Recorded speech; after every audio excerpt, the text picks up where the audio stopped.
we're here in Houston in the historic Third Ward, but I don't think everybody understands why it's such a historic part to be within the whole city. So, could you just explain to everybody what makes the Third Ward a magical place? I'm Anthony Suber. I'm 1/3 of the Black Man Project, and one of the man, I like that question. First of all, man, I'm a student of history, and I think that one of the important things to remember about Third Ward is this ancestral lineage when it comes to African Americans. And for me, I'm gonna speak from the eye perspective. For me, I think that it's magical because, as we kind of remarked on before we got on camera, when you ride around Third Ward, there's a sense of the essence of what was once here. And as my grandmama used to say, you walk the grounds and there's history in the ground, in the dirt. And so for me, it's magical because, you see the residents, you see what had come before us and what's been pretty much sacrificed for us to have this history remain here. One of the other things about Third Ward, in terms of like its whole, framework within Houston, is the idea that, it is one of the oldest neighborhoods here that still has a lot of its ancestral legacy intact. And so, like we talked about gentrification, like that's a disease, it's a plight that's basically destroying parts of the neighborhood. But, there still are parts of Third Ward that you can drive through, walk through, and you can still see what was once there. And so for me, that's what makes it magical. I would say Third Ward is the heartbeat of the culture in Houston. So much culture. It's culturally rich here. You have Project Row Houses. You have so many Black-owned businesses thriving, growing here, and it's just a magical, angelic feeling of this beauty that hides in plain sight when you're just navigating through the streets, walking, riding a bike. The interaction feels so homely, and it just resonates in a way that just feels familiar. And that's one of the main reasons I love Third Ward. I understand all that, but if you could put a pin on it of what is the most magical moment that you have seen here, what would that magical moment be? Because usually when people are describing our communities as a whole, it's always a trauma-based. It's always things that we don't have. But this is a docu-series on the things that we do have and the things that make us special as a whole. So what would be that magical sauce here that gives it its name? The magic sauce that gives it the name? Culture. I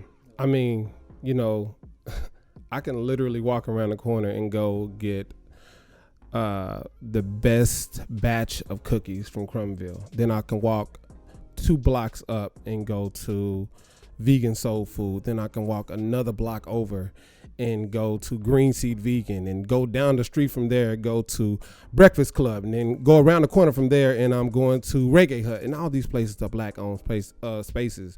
And you have Project Row Houses. I could think of a beautiful moment. You talk about the sauce. Man, they had Manny Fresh DJing this block party right here at this corner. And man, it was beautiful. Black people dancing, loving, hugging, just, engaging in one another. That it just felt like a 1970 flick, in New York with the water coming, just shooting in the air and kids running and playing hula hooping. It just felt very old school, and it was just a beautiful moment, man. So the sauce lives here, it thrives here, because it originated here, Nah, man, I completely agree with what Brian is saying. I mean, for me, if I had to think about one way to kind of frame it up and describe it, the magical sauce is grit. And what I mean by that is not like dirt grit. I mean like determination, the resolve, the wherewithal to, despite of all the stuff that Black people have seen in this neighborhood and the people who have migrated to this neighborhood, the determination to continue on and to have things like the renaming of this street from Dowling to Emancipation take place. You feel what I'm saying? And it's funny because Brian mentioned the block parties. To me, that's one of the most beautiful things that I've seen, like, coming into Third Ward as a kid. My folks would bring me over here and see like people gathering together, but then growing up and being an artist and participating in some of the culture that is a part of the community, and seeing, you know, gatherings of people with music and food and just fellowship. To me, that is magic, you know. And so to me, I think the grit that is a part of the fabric of Third Ward is what makes it, you know, makes it magical, and that's the magic sauce. Those are all great answers, because I think it's going to paint for our audience at home that Third Ward is a place that they need to come visit when they come to the city of Houston. It's not just going to see an Astros game. It's not just going to see the Houston Rockets play. It's actually coming down here too. So one of the things I want to talk about is when outside people come to the city, they often do things in the terms of gentrification. So let's talk a little bit about how Third Ward is being gentrified, and how the Black Man Project is trying to push back on that. And also let's talk about reclaiming this block from Dowling to Emancipation Avenue. So let's just go into that first. How did that happen, and why was that such a big deal when they named it Emancipation Avenue? So I'm an implant. I'm a transplant. So I'm not originally from. I'm not originally from Houston. I'm originally from Tulsa, Oklahoma. But Houston Third Ward reminds me so much of Tulsa, Oklahoma, Black Wall Street. So the question is, how do we push back? And talking about Dowling and emancipation. From what I understand, my knowledge of Dowling is he contributed to a lot of the racist things that happened in Houston in a day and time where that was tolerated. And having a street named after him was like, especially in the heart of the city, which is predominantly Black, was like a spit in the face. And so the name Emancipation, when you have Emancipation Park right here, where the freed slaves gathered and purchased land, it just made sense. And so they went from Dowling to Emancipation Ave, and this street, historically, you have the El Dorado Ballroom. This street historically was thriving businesses up and down the block, striving businesses everywhere. And so it just speaks, emancipation just speaks to a time period where we had to have grit, and we had to build from nothing and create our legacy. I think we are in a space now where we're starting to realize how impactful our voice is. And, there was a point in time where there was a shift where we felt like we had to have these record labels to back us in order to make an imprint on the culture, until you realize, like, we are the culture.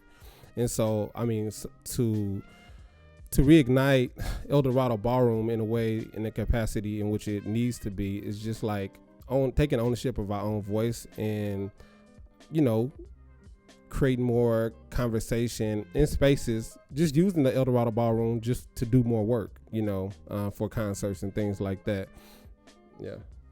Man, I'm actually glad that you brought the El Dorado Ballroom, because, I remember probably about 10 years ago, I did a series, unbeknownst to me, that was about the El Dorado Ballroom, where I was chronicling my own family history. I told you I'm a student of history, where I ran across pictures of my grandparents getting dressed up in tuxedos and my grandmother wearing ballroom gowns, and I didn't know that they were actually going to the El Dorado Ballroom. And they were going during a time when, we know Black people weren't always welcome in places where they could afford to go, but they just were not welcome because of the color of their skin. And so my grandmother and grandfather used to be a part of this organization. I hope I don't butcher the name, but I believe it was called Les Jeunesse Dorées. And I forgot what the translation was, but basically they used to kind of go in and they would have fun. They would see Black bands and they would hear Black music. And for me, I think that remembering, like, from whence we came, and really owning, not necessarily just remembering, but owning the history that Black people have as a part of the foundation of what the El Dorado Ballroom stood for. And so I think that, to me, and that goes across the board to so many different things, but especially for venues like El Dorado, because as I mentioned before, because we're in the middle of this gentrifying, era that we're in, if we don't remember, somebody's going to wipe that out. Even though PRH has claimed it and it's a part of Project Row Houses, it's easy for somebody to come in and say, hey, let's change this into something else. But I think that really we need to push back on those initiatives and really kind of have our history reflected in the future for what it means for spaces like that. I didn't introduce what exactly the Black Man Project is. And I think our audience needs to understand what it is, because it is going to be one of the ways that we don't forget our history as a whole. So who would like to do the honors of introducing the project as a whole, telling everybody what it is at home? The Black Man Project was created by way of a film. The film came first. The film was Unmasculinity. And what it did was create a space for Black men to talk and be vulnerable. And man, the momentum, the outpour, the outcry that came as a result of those conversations, it really it showed what was needed. And it was an outlet for Black men to come and just like see who they are, be who they are in a way that America has not created a space for us to be. It's like for Black men that you can either be strong or angry, and if you're anything in between, then you're labeled. And so we wanted to make a space for you to be human first, and then also a space for you to be all those other emotions in between strong and angry. Like you should be able to be scared. You should be able to feel vulnerable. You should be able to feel anxious or depressed and be able to have a safe space to talk about it. So the Black Man Project is rooted in creating safe spaces for conversation, safe spaces for healing, safe spaces to gather tools to carry into your day-to-day life that you can use to help you in a way that you haven't traditionally been equipped with. Just providing tools that are so necessary in talking about things that are taboo, that have been taboo in our community, and making those things no longer taboo, because we deserve to heal too.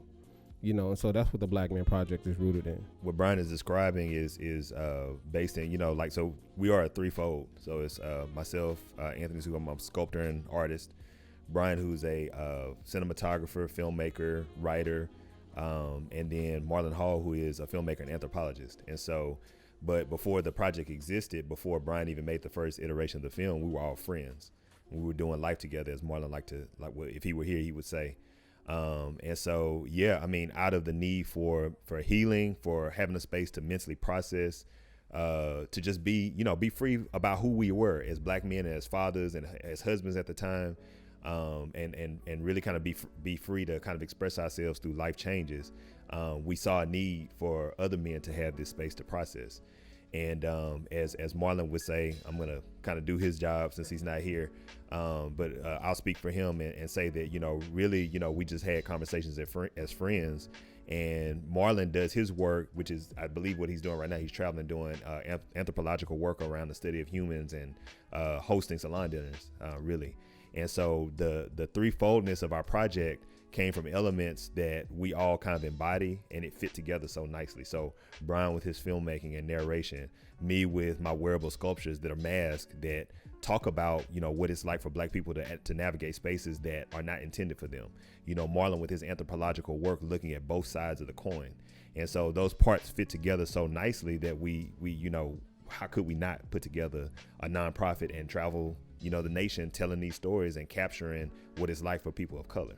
So, most of all, with y'all having to tour, how has COVID hurt y'all, or how has it helped y'all? COVID it made us be still, but the stillness, it felt like a hurt, but was more of a healing, because we needed some stuff to process. So it made us slow down. It did impact the work.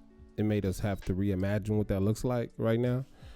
But I think on the beautiful side of COVID, it made us kind of just sit with ourselves in a way that was necessary to kind of heal from all the work that we had been doing, because we were taking on a lot. Those conversations are a lot. Holding those spaces, that's a lot.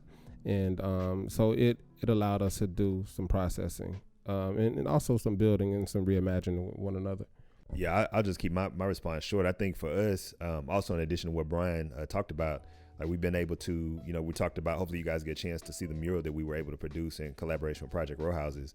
Projects like that, as long as we were traveling, were not available to us. I mean, like we could do them, people were asking us to do them, but we couldn't really work in the community the way that we really want to work. There's just 3 of us, and every once in a while we have an intern, so we can't produce everything that somebody attaches to the Black Man Project. So with COVID being a part of the narrative now, we can actually be planted in the city that we call home and do and, pretty much produce things that are specifically for the city. So I think for COVID, as far as COVID is concerned, it's actually been a blessing to us to be able to kind of, return onto home and do these projects that we normally couldn't do. Well, I want to thank y'all again for y'all time. We're about to go actually check out that huge, beautiful mural that y'all had painted.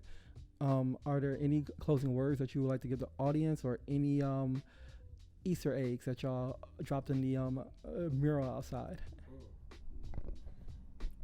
Well, first and foremost, I fuck with what you're doing, man. I really think it's dope. I don't know if you can curse on here, and if you can't, you can edit that out. I'm sorry. Yeah, I really like what you're doing. It is very impactful, and it's necessary, man. It makes me think about the Green Book, and just the outline of like these Black businesses. So for the mural, I'm gonna let the architect to speak to that a little bit more. All right. So yeah, no. The closing remarks I'd like to give basically are, much gratitude to any time we're able to, get on film and really record for posterity, but certainly for other people that may not know about the work that we're doing, maybe something positive about our city, and then about 3 Black men that are doing something positive, and that's not to toot our own horns. I feel like that the work that we're doing hopefully is transformative for somebody else. So gratitude for that. And as Brian said, I really, I'm in line with what you're doing, brother. So I definitely appreciate, the work that you're putting out there. Man, Easter eggs for the mural. The mural, as we kind of remarked on before, is in memoriam reaction to the timeless murders of Ahmaud Arbery, Breonna Taylor, and George Floyd. And so the title of the piece is called "They Are Breath." As we know, infamously, one of the last words that George Floyd said was, "I can't breathe." And so we are reclaiming that idea and stating that these 3 souls, they're stand-ins for so many Black people. As we know, since their murders, there have been other Black people that have been killed in the streets senselessly, both at the hands of police and many more that we don't know about. And so the idea that they are breath, number one, holds ancestral weight that, Black people have. Like, we are the breath that has built this country. We are the backs that the labor, they made the labor that created the foundation that everybody walks on. And so, I don't care who you are, you got to recognize that from history. I think that the act of breathing, taking in, good air and expelling bad air is ancestral to us as Black people. And so, the Easter eggs basically are, let me say this, there's a QR code on there. So if it's interactive, so if you walk up to the mural and you scan it, there's a film that we actually produced that talks more about the art of breathing, and you can also see Marlon on there speaking about like the idea of breathing and ancestral pain. And so I'll leave it to that. I would say if you visit Houston and you look at the mural, scan the QR code and experience the interactive component of it. And also, the picture, the image on there of George Floyd laying on his mother's chest as a baby. I think the idea of George Floyd being, killed, we don't want that to be the last impression people see of him. Who was he before that moment? And so that's why, you'll see that image of baby George Floyd laying on his mother. Just to kind of, we need to see ourselves in a different way, and not always as the victim being killed. Like, who was George Floyd before he was killed in that senseless murder by the police? You know what I'm saying? In Breonna Taylor and Aubrey, like, who are those people? And so that mural speaks to that. Well, thanks again for y'all time, and just to say this too, please don't be afraid to toot your own horn too. So yeah, y'all good. All right.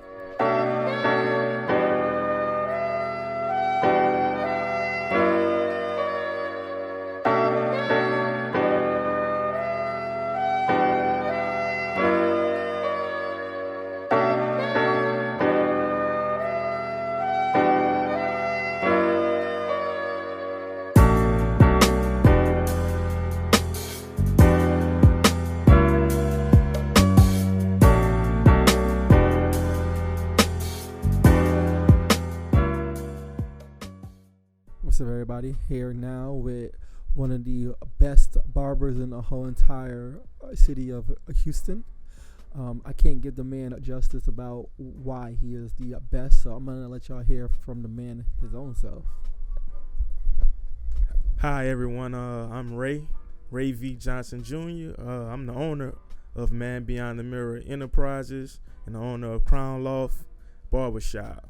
I was checking out your IG page, and I see that you're not just a barber, but you also produce film, you produce music. I mean, you honestly do it all, even Forex too, and a lot of other things. So how about you tell the audience about how you're able to balance all of those things and also hold down a full-time role at the barber? One of the key, I guess, words of life and business is enterprise. Just to enterprise yourself and have all these different avenues up under, one umbrella.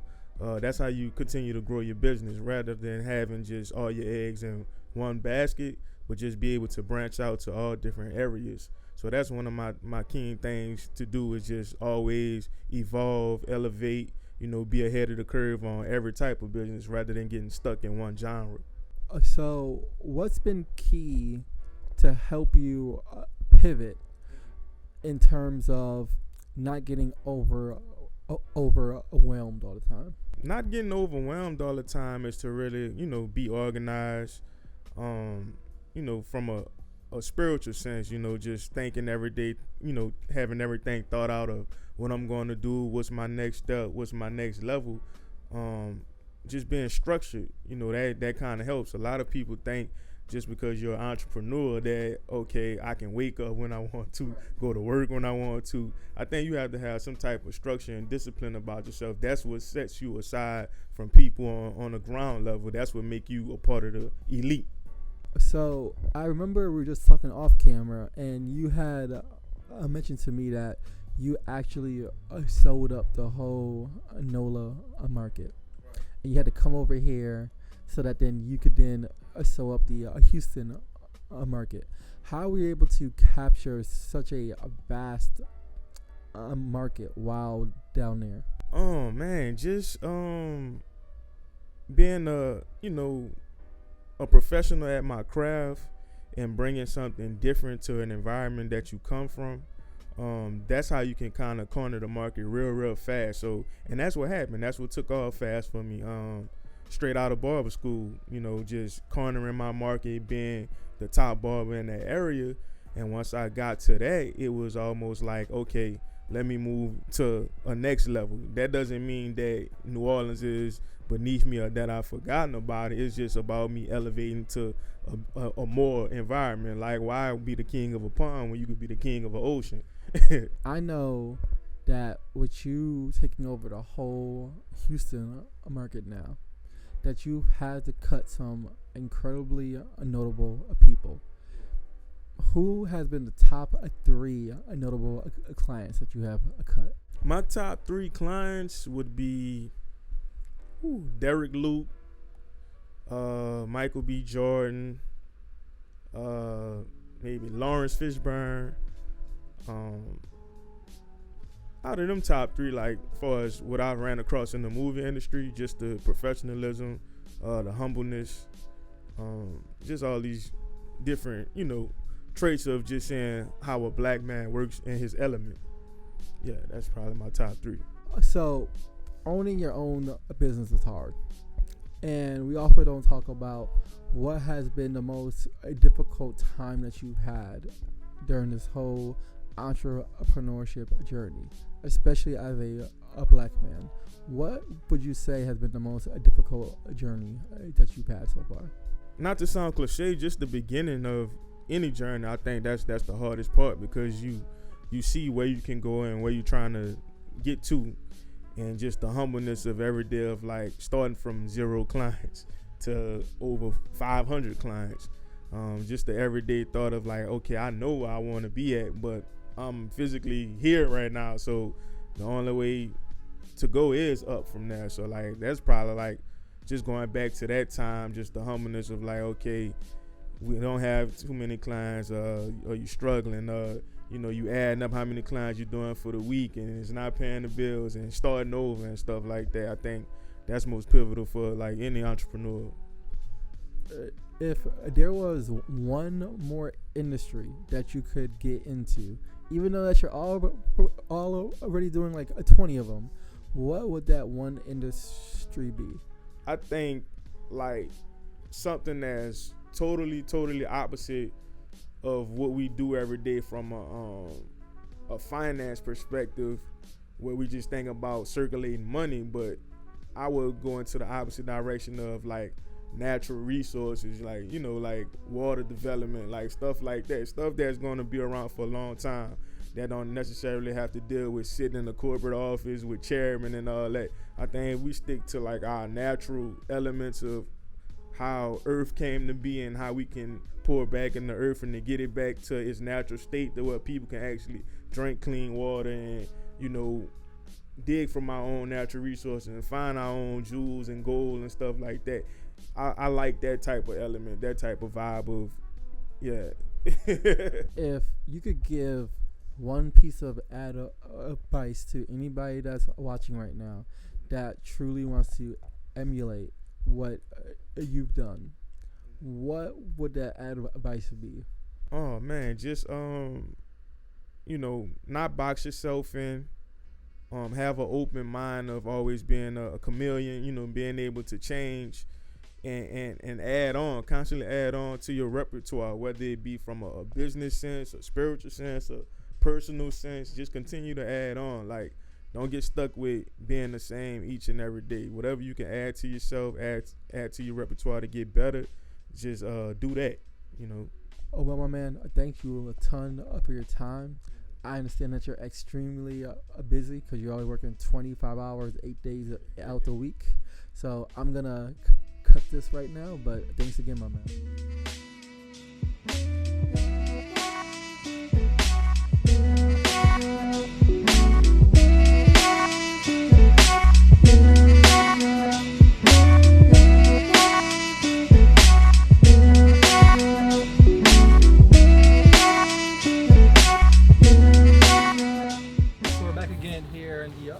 Historic Third Ward, and here I have a most known realtor named AT. How about you tell them all about who you are, man? Yeah, so man, I'm excited to be here. Number one, number two, man, this is a historic place to be in. You know what I'm saying? I don't want to miss that. So my name is Avery Taylor, better known as AT Sold It, AT Closed It. If you type that in Google, I guarantee you will find me. I do real estate. That's the easiest way to describe me. I do other things, we'll talk about that later, but if you talk about real estate gurus, people that are good at real estate, helping you buy, sell, lease, whatever it is, that's why I come into play. Gentrification can, let's talk about a company like Soul Food Vegan, okay. Right? So they talk about gentrification and who it brings into the neighborhood, how it changes the neighborhood. Mm-hmm. With someone like that, they're offering healthy meals, mm-hmm. The skateboarders, the hipsters, mm-hmm. That's what they're looking to do. They want vegan food. So in that terms, whoever it is, gentrification will help them. Now you talk about your local soul food place, right? That aren't that many people other than people that look like us are gonna be going to. Right. Once those people are driven out of the neighborhood, all of that changes. Mm-hmm. You no longer have that stability of people that look like you coming to buy the food that we know you like. So what's been the average a fluctuation in a property value in terms of a pre-gentrification of a Third Ward, yeah, and then after now? So after, I'm gonna tell everybody this. I actually own 3 properties here in Third Ward. Mm-hmm. When I bought those properties for around $40K each. Mm-hmm. One of them was about $52,000. I could sell that property right now for close to $200,000. Wow. So that tells you a lot. Now, let me correct myself because I did go in, fix these properties up. They were run down. Right. I went in, put money into them, fix them up, and now they're at a place where I could sell those same properties for around $200,000. So the changes that have happened since gentrification have been crazy, and not to mention the changes that have happened since COVID has started. Right. So what has been the most dramatic effect of COVID on the black community trying to buy housing? Right. So in that terms, I think that we weren't ready. Okay. And when I say we weren't ready, everybody knows that to buy a house, you need credit, you need money, and you need patience. Right. 3 of those things, and it was only 3, a lot of us don't have. We don't have the patience, we don't have the money, and we don't have the credit. Mm-hmm. So with COVID, what happened was credit scores increased on being able to purchase homes versus credit scores going down. Now, instead of having to have a 620, I now have to have a 650. Got you. You want to get into a home with down payment assistance, you have to have a 660. Okay. That changes everything for a culture that wasn't ready and didn't know that their credit score needed to be at a certain place. I talk to people all the time. I want to get a house, AT. Okay, what's your credit score? 500. I just checked it for the first time ever. Wow. To close, I just want to thank you again, man, for coming out here today and just talking to us about all of your mini adventures. I think you really symbolize what, you know, we as a people need to continue doing, pushing, trying to make ourselves and everybody all around us better. Yeah, So- man, I appreciate it, man. This is amazing, and I commend you for doing this. You put your own money up, your own time, and you've been traveling around and you making a difference, man. And in Houston, this is what we embody. We take in and we bring in and we make family. So you now family to Houston. So I just want to tell you I appreciate you, man, and keep up the good work. This has been amazing. Y'all check all of this out. Go follow this man. Turnover, we out here. AT sold, AT closes. It's going down. Appreciate that, man. Yeah, man. Thank you.